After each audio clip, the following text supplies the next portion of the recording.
Hello दोस्तों, आप लोगों का हमारे YouTube channel SDK study centre में स्वागत है। तो आज हम क्लास 10th के मैथ्स का चैप्टर 1 को देखने वाले हैं।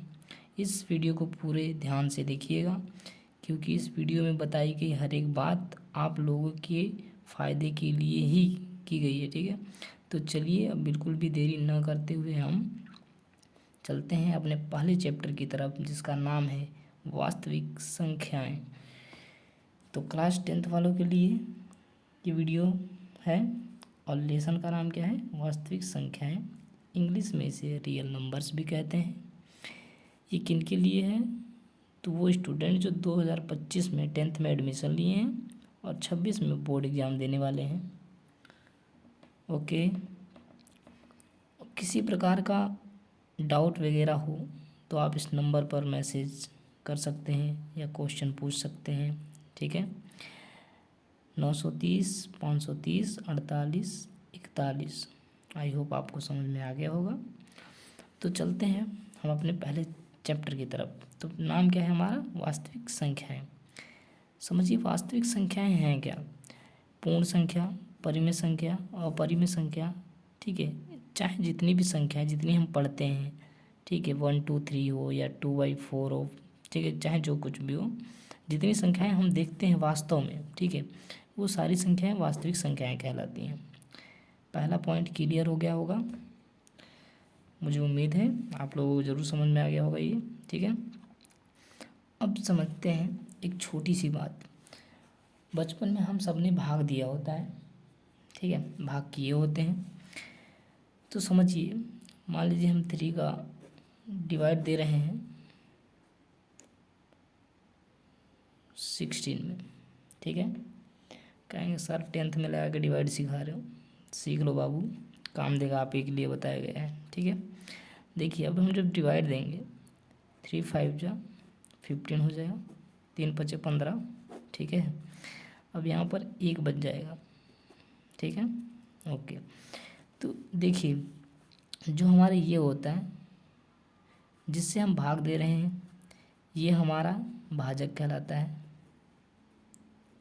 ठीक है, और ये हम जो 16 है वो भाज्य है, और ये जो है हमारा भागफल है।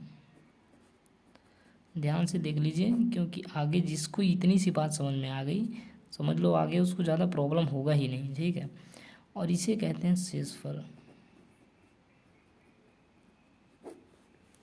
ठीक है, तो एक रूपरेखा हमको तैयार मिलता है यहाँ पर। ध्यान से देखिए क्या, कि ये भाजक है और ये हमारा भाज्य है और ये है हमारा भागफल, और नीचे जो बचता है वो हमारा कहलाता है शेषफल। इतनी बात समझ में आ गई? समझिए आधा टेंशन ख़त्म हो गया। और इतनी बात अगर जो नहीं समझ में आई तो दोबारा देखिए, टेंशन ख़त्म हो जाएगा। ठीक है, तो चलिए स्टार्ट करते हैं। छोटी सी एक बात और समझिए कि जो भाजक है इसे b से हम प्रदर्शित करते हैं, यानी दिखाते हैं। अगर जो कहीं b लिखा है समझ जाइए भाजक है, कहीं a लिखा है समझ जाइए भाज्य है, कहीं भागफल यानी यहाँ पर q लिखा है समझ जाइए भागफल है। इसको हम r से डिनोट करते हैं, यानी दिखाते हैं शेषफल को। इतनी बात क्लियर है? गुड। तो इसका एक स्ट्रक्चर बनता है, यानी रूपरेखा हम कह सकते हैं, कि जो देखिए भाज्य बराबर होता है भाजक और भागफल का गुणा प्लस शेषफल। नहीं समझ में आया? कोई बात नहीं, हम काहे लिए बैठे हैं यहाँ। देखिए भाजक है, ठीक है, भाजक कर देंगे, गुणा भागफल और प्लस शेषफल। अभी भी नहीं समझ में आया? भाजक का हम गुणा किए हैं भागफल से, और इन दोनों का गुणा करने के बाद प्लस कर देंगे शेषफल को। ठीक है, तो क्या हम इसको इस रूप में नहीं लिख सकते हैं? ए इज इक्वल टू, यानी ए बराबर बी क्यू प्लस आर। कुछ समझ में आ रहा है कि नहीं आ रहा है? ए हमारा भाज्य है, बी हमारा भाजक है, क्यू हमारा भागफल है, आर हमारा शेषफल है।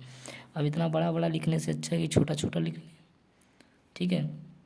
और इसके बीच में चिन्ह कहेंगे सर गुणे का काहे नहीं लगाए हैं, तो जब किसी संख्या में बीच में कोई चिन्ह ना हो तो समझिए कि यहाँ पर गुणे का चिन्ह लगा हुआ है ऑलरेडी, ठीक है। तो इतनी सी बात समझ में तो आई गई होगी। और इसका देखिए हम एग्जाम्पल भी देख लेते हैं। मतलब जो भाज्य होता है वो इन दोनों का गुणा और प्लस शेषफल जब करेंगे, भाजक इंटू भागफल प्लस शेषफल, तो हमारा भाज्य के बराबर निकलेगा। अब देखिए यहाँ पर जब हम डिवाइड किए हैं, जो हमारा 16 है इसको हम एक तरफ लिख लेते हैं, और ये देखिए भाजक कितना है 3 और भागफल कितना है 5 प्लस शेषफल कितना है बाबू 1, ठीक है। अब जब हम सॉल्व करेंगे इनको, 3 पचे 15 प्लस 1 15 और 1 16। अब बताइए इन दोनों का मान एक बराबर आ रहा है कि नहीं आ रहा है? आ रहा है। इसका मतलब कि हम लोग जो भाग किए हैं वो क्या है हमारा सही है। इसे कहते हैं जांच करना, ठीक है। तो इसी तरीके से आपको 10th में आधे क्वेश्चन इसी में बच्चे फंसेंगे अगर जो अच्छे से नहीं समझ, बस बतिया इतना था, अगर जो समझ में आ गया होगा तो कोई दिक्कत नहीं होगी, ठीक है। और मुझे पूरा उम्मीद है कि समझ में आ गया होगा, कितने हम बताए बहुत ही अच्छे से हैं, इस बात के हमको पूरा भरोसा है, ठीक है। कह ही नहीं सकते हो कि नहीं सर बताए नहीं बढ़िया से। तो चलिए आगे हम देखते हैं। तो नंबर आपको मिलता है, मान लीजिए 24 मिल गया और 26 मिल गया, ठीक है। इन दोनों का कहा जाता है, वो छोड़िए पहले एक बात समझ लीजिए कि जो ये हम पढ़े हैं A=BQ+R, इसको इसका जो रूप है इसको नाम दे देते हैं हम लोग क्या, यूक्लिड विभाजन,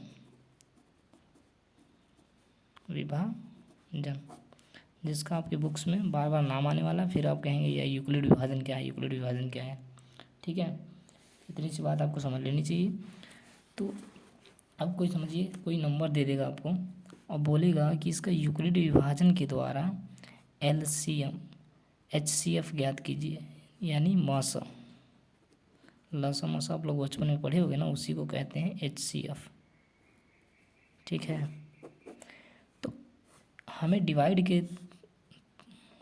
करके इन दोनों का क्या बताना है, HCF बताना है, ठीक। ऐसे तो आपको बोलूँगा तो आप हो सकता है किए होंगे तो बता ही देंगे कि 24 और 26 का हम लोग करेंगे तो 12 और 2 8 2 कम 2 2 3 6। अब ये दोनों तो कट नहीं रहा, तो इन दोनों का जो HCF हो जाएगा वो क्या होगा 2 हो जाएगा, ठीक है। लेकिन अब जब मैं कहूँगा कि भाग करके बताइए, ठीक, तब तो हो सकता है थोड़ी सी आपको प्रॉब्लम हो। कुछ प्रॉब्लम नहीं है, बस आप देखते जाओ, ठीक है। हम क्या करेंगे, छोटे वाले नंबर से बड़े वाले नंबर में डिवाइड कर देंगे, यानी भाग दे देंगे। नहीं समझ में आया? आइए समझते हैं। देखिए 24 से हम 26 में डिवाइड कर देंगे, 24 एक कम 24, यहाँ बच जाएगा 2, और फिर 2 से हम इसमें डिवाइड कर देंगे 24 में, 2 का टेबल पढ़ेंगे हम लोग, ठीक है। 12 बार में ये 2 पूरा का पूरा कट जाएगा, ठीक है। तो अब देखिए जो यहाँ हमारा B का वैल्यू आता है, यानी जो भाजक होता है वही हमारा HCF होता है। अब देखिए हम इस तरीके से भी निकाले थे तो 2 आया था, और भाग के द्वारा से भी निकाले हैं तो HCF क्या आया है 2 आया है, ठीक है। तो हम लिख देंगे क्या B=2, इसलिए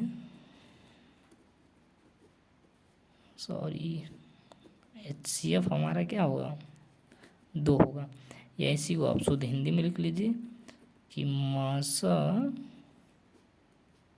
2, मासा बराबर 2 आंसर, ठीक है। तो इतना वीडियो जो भी हमने बना रखा है इसको आप कंप्लीट वॉच कीजिए, देखिए अच्छे से समझिए, ठीक है। नेक्स्ट वीडियो में हम कुछ इम्पोर्टेंट जो सवाल हैं उनको करवाएंगे। ये आपका बहुत ही बेसिक चीज़ था जो हम आज करवा दिए। इस वीडियो को जो आप नहीं समझ रहे हैं तो आप यूँ समझिए कि बड़ी दिक्कत हो जाएगी एक तरह से, ठीक है, आगे के क्वेश्चन आपको नहीं समझ में आएंगे। लेकिन ये 10 मिनट का वीडियो आपने देख लिया तो ये समझिए कि आधी नहीं आपकी पार हो जाएगी। और बता ही रखे हैं कि अगर जो किसी प्रकार की कोई क्वेश्चन पूछना चाहो आप, अगर जो किसी बुक से भी हो, ठीक है, तो आप इस नंबर पे मैसेज कीजिएगा 930 530, ठीक है। हम आप ही के लिए बैठे हुए हैं यहाँ पर, ओके। आप लोग कोई दिक्कत परेशानी हो तो मैसेज कर सकते हैं, आई एम हेयर, ओके। ठीक है, बहुत बहुत धन्यवाद आप लोगों का दुलार प्यार देने के लिए। मिलते हैं एक नई वीडियो के साथ।